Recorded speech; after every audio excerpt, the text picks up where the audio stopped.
البدع والأهواء، أهل البدع العقائدية وأهل البدع السياسية. نقول بيننا وبينكم السلف، بيننا وبينكم الكتب، كان فيقول البدع بيننا وبينكم. الحمد لله رب العالمين، والصلاة والسلام على المبعوث رحمة للعالمين وعلى آله وأصحابه ومن تبعهم بإحسان إلى يوم الدين. أما بعد.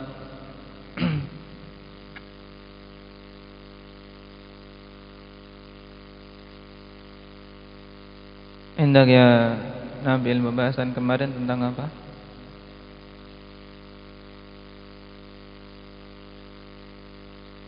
Apakah Nabi memiliki saudara laki-laki kandung? Tidak. Nah, kenapa? Karena ayahnya Abdullah hanya memiliki putra satu saja, yaitu Rasulullah sallallahu alaihi wasallam. Nabi Muhammad sallallahu alaihi wasallam. Baik. Kita lanjutkan. Man huwa ammun Nabi sallallahu alaihi wasallam alladzi kana aduwan lah. Siapa itu paman Nabi sallallahu alaihi wasallam yang dulu memusuhi beliau? Di sini menunjukkan ikhwan fillah bahwasanya hubungan nasab bukan menjadi patokan. Nah, kalau berbicara sudah permasalahan agama, permasalahan din, permasalahan akidah, maka hubungan nasab tidak memiliki pengaruh yang banyak.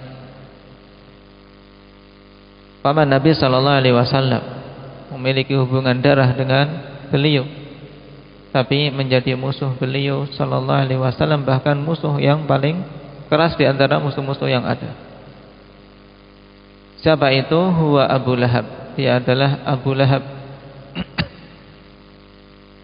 Siapa nama Abu Lahab? Indaka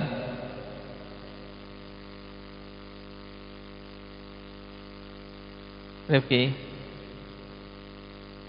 Abdul Uzza. Kalau Abu Talib Abdul Manaf. Nah, wa dalilu hadits Rabi'ah bin Ibad ad-Dili radhiyallahu anhu. Wa kana jahiliyan aslam. Dan beliau termasuk sahabat yang muqil, yang sedikit dalam periwayatan hadis. Rabi'ah bin Ibad ad-Dili radhiyallahu anhu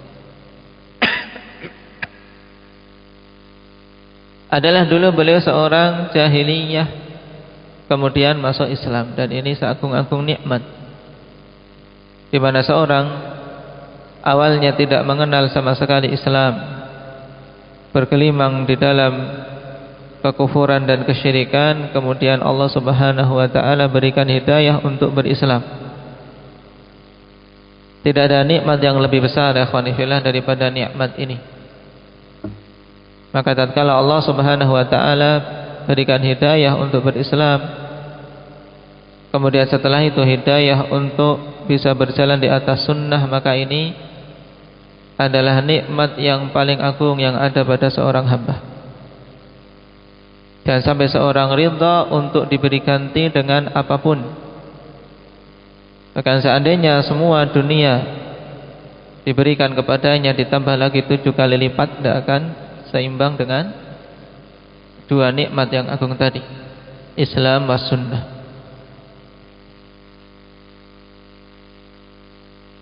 Faqala ra'aitu Rasulullah sallallahu alaihi wasallam basara 'aini bi suqi dzil majaz. Aku melihat Rasulullah sallallahu alaihi wasallam, mataku melihat sendiri. Basara 'aini, itu mataku betul-betul melihat sendiri beliau sallallahu alaihi wasallam di pasar Dzil Majaz.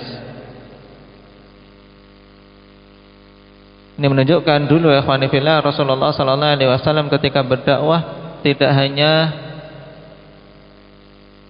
mengkhususkan di masjid-masjid saja atau di rumah-rumah saja, bahkan pada semua tempat yang memungkinkan beliau untuk menyampaikan dakwah tauhid. Beliau pergi ke pasar. Nah, kemudian yaqul ya ayyuhan nas qulu la ilaha illallah tuflihu. Beliau mengatakan, wahai manusia, katakanlah la ilaha illallah, maka kalian akan beruntung. Dan ini jelas, karena dengan kalimah la ilaha illallah seorang akan terhindar dari kekekalan di dalam neraka. Naam. Fa innallaha harrama 'alan nari man qala la ilaha illallah. Sungguhnya Allah Subhanahu wa taala mengharamkan atas neraka siapa saja mengatakan la ilaha illallah sidqan min qalbi, karena jujur, ikhlas. Nah, bukan karena kemunafikan maupun riya, tapi betul-betul dia ucapkan itu jujur karena Allah Subhanahu wa taala, mengakui tidak ada ilah yang hak untuk disembah kecuali Allah, maka dia seorang yang beruntung, terhindar dari kekekalan di dalam neraka. Wa yadkhulu fi fijajiha wan nasu mutaqassifuna alaih. Yarhamukallah. Fama ra'aitu ahadan yaqulu syai'a wa huwa la yaskut. Yaqul ayyuhan nas qulu la ilaha illallah tuflihu. Beliau masuk di lorong-lorong. Naam. Dalam keadaan manusia taib mengelilingi beliau ramai. Aku tidak melihat seorang pun yang mengucapkan sepatah kata pun, dan beliau tidak diam. Terus beliau mengatakan, wahai manusia, katakanlah la ilaha illallah, maka kalian akan beruntung.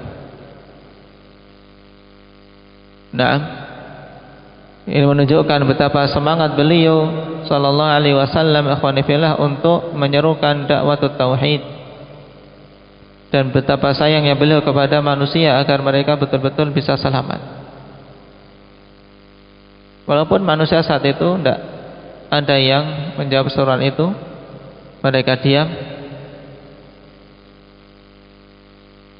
Illa anna wara'ahu rajulan ahwal wadi al-wajh. Hanya saja di belakang beliau ada seorang laki-laki yang ahwal, seorang laki-laki yang matanya juling, wadi al-wajhi, yang mukanya ikhwani fillah bercahaya bersih, makanya dinamakan Abu Lahab. Jadi termasuk apa? Mukanya bagus, wajahnya ganteng. Naam. Dza ghadiratain. Tayyib memiliki dua kepang rambut pada kepalanya, ya. Rambutnya dikepang dua. Tayyib. Yaqul innahu sabi, kadhib. Sungguhnya dia itu sabi, kadhib. Itu seorang yang keluar dari agamanya. Nah, ini julukan bagi mereka-mereka yang keluar dari agama sebelumnya, keluar dari agama nenek moyang, mereka juluki dengan sabi, kadhib, pendusta. Faqultu man hadha, maka aku katakan siapa orang ini, yaitu orang yang menyeru manusia agar mengatakan la ilaha illallah. Nam qalu, maka mereka mengatakan Muhammad ibn Abdullah. Mereka menjawab bahwasanya orang itu Muhammad ibn Abdullah. Wa huwa yadhkurun nubuwah, dan dia mengklaim bahwasanya dia itu memiliki kenabian. Mereka tidak mengakui, orang-orang kufar Quraisy, cuman menjelaskan kepada penanya tadi, yaitu Rabi'ah bin Abbad Ad-Dili.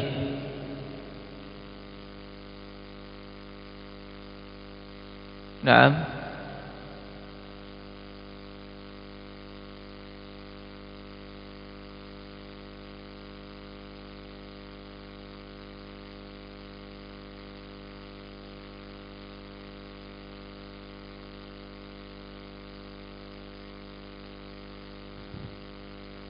Qultu man hadzal ladzi yukadzibuh. Terus siapa orang yang mendustakan dia ini? Qalu ammuhu Abu Lahab. Maka mereka menjawab pamannya sendiri, yaitu Abu Lahab. Taib hadis rawahu Abdullah bin Imam Ahmad fi Zawaidil Musnad wa sahahu Muhaqqiqul Musnad. Naam, dikeluarkan oleh Abdullah Ibnu Imam Ahmad. Beliau punya Zawaid, yaitu Zawaid adalah tambahan untuk Musnad Ahmad. Jadi Musnad Ahmad milik bapaknya, kemudian beliau tambahi hadis-hadis yang belum disebutkan di situ. Dan ini termasuk sebaik-baik bir, sebaik-baik bakti seorang anak, meneruskan usaha dari orang tuanya.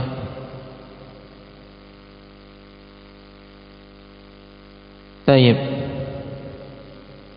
Dan pada hadis ini jelas bagaimana Abu Lahab semenjak awal dakwah Nabi sallallahu alaihi wasallam memusuhi Nabi sallallahu alaihi wasallam.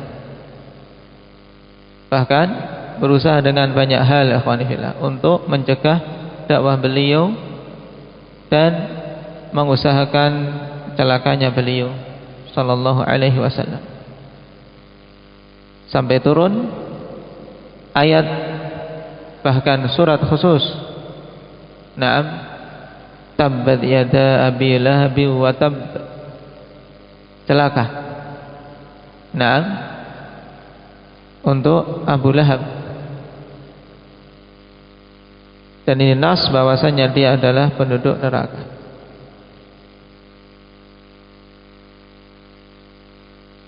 Dan bawahnya masih berhubungan dengan Abu Lahab ini, Masmu Abi Lahab Abdul Uzza ibnu Abdul Muttalib. Ini telah ditanyakan tadi.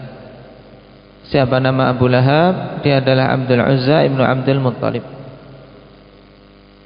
Masmu surah allati nazalat fi. Apa surat yang turun tentangnya, yaitu tentang Abu Lahab? Wal jawab suratul Masad. Nah, surat Al-Masad, yaitu surat tabbat yada abi lahabi wa tab ma aghna anhu maluhu wa ma kasab sayasla naran dzata lahab wa imra'atuhu hammalatal hatab fi jidha hablum mim masad.